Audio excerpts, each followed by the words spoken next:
I never thought that this day would come. I am a huge fan of the Aion MMORPG. I played it all the way back when the game was still pay to play. So when Aion Classic was confirmed to finally be coming, man, I don't even know what to think about that. I am equally, or was at the time, equally as surprised as I'm sure you guys are right now. Back during the early stages of the game, back during version 1 through version 2, Aion was generally considered to be one of the best MMORPGs on the market. It had amazing PvE content and even better PvP content. Meshed together, it had some of the best PvPvE content on the market, but after it proved to be rather unsuccessful as a pay-to-play subscription-based game, having to compete with the likes of WoW at the time, they opted to make drastic changes to better support their pay-to-win, free-to-play business model. Now, last week a Reddit thread surfaced regarding a possible Aion Classic server, but players wrote it off as just a rumor. Fast forward to today, it was announced that South Korea will be receiving the Classic incarnation of the game on the 11th of November. Yeah, it is really that soon. The game will start with version 1.2 and will run through version 2.7 before finishing, whatever that means. Will the game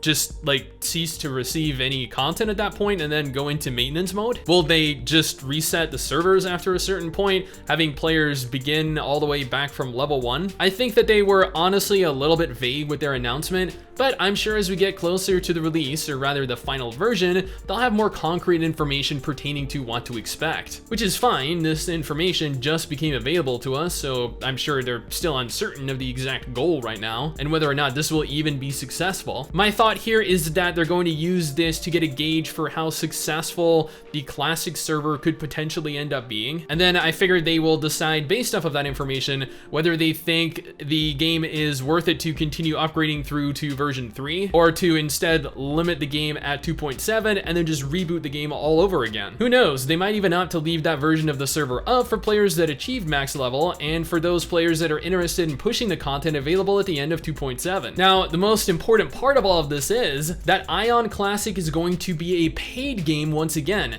requiring players pay a monthly subscription fee to play the game, much like World of Warcraft and Final Fantasy XIV. Although in an attempt to not run into the same issues it did the first time around by forcing players to pay to play it, the developers revealed that you'll also be able to log in and play the game completely free for 1 hour per day, which if you have played Aion version 1 or 2, you'll know that this will amount to absolutely nothing and is a laughable effort from the developers. They did note, however, that they will hold the occasional free-to-play event every 5 weeks that will essentially allow you to play for 24 hours straight before kicking you out again. Now, this was all confirmed for the South Korean version of the game. It was not confirmed if NCSoft with the North American version of the game is going to get this, or if Gameforge and the European version of Aion is going to get this. It is unconfirmed if North America or Europe will receive Classic servers at all, but considering we eventually catch up to the content that the South Korean version pushes out, I don't think it would really be totally out of the realm of possibility. If we were to receive it, we would be looking at late 2021 at the earliest though. However, if you're invested in trying this version of the game out, you can always potentially play through the South Korean version of Aion Classic, right? I mean, I don't see why not. You might just require a VPN though. Honestly, I feel like this is a great step in the right direction. Aion was an amazing MMORPG before it went free to play, and bringing back exactly what players want is a way of completely revitalizing a dead game, especially since it'll remove all of the content that players hated after the best stages of its life. As while Classic proved,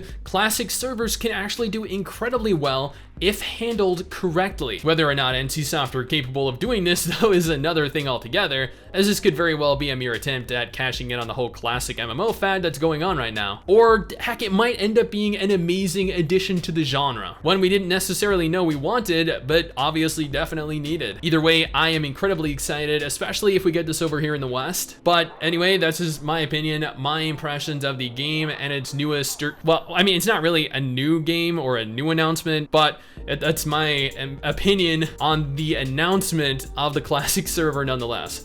What do you guys think though? Are you excited to play Aion Classic? Let me know down in the comments below and let's talk about it. Anyway guys, that is it for me. Thanks for watching. Hopefully you enjoyed the video. Don't forget to subscribe for more content like this, and we'll see you guys next time. Someday soon, I'm gonna make